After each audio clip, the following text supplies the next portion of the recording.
nalaman ang NBI dun sa pagbubuo ng grupo? Tama po yun. Si Buduan po yung parang pinakang kinuha na kumausap para doon sa 18 na sumama. Katunayan, hindi lang nga po, ang amin pong findings, hindi lang po 18 yung kanilang kinakausap.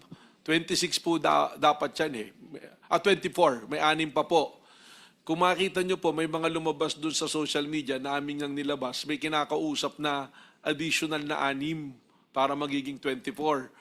Tapos ang nangyari po niyan, na-record pa nga na para nagtatawaran pa ng presyo kung ano yung ibibigay. Meron po kaming recording noon. Nakuha rin po namin sa aming monitoring ng aming CCD, yung pong aming Cybercrime Division, nandoon po.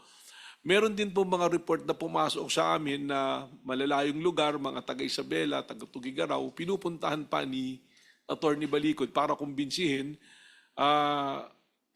Unofficially, no, we cannot make use of the recording that was given to us dahil merong mga konting violation yan. Pero maririnig mismo doon yung boses ni Attorney Balikod na kinukumbinsi na o ikaw kumuha ng picture na to, asa na yung USB?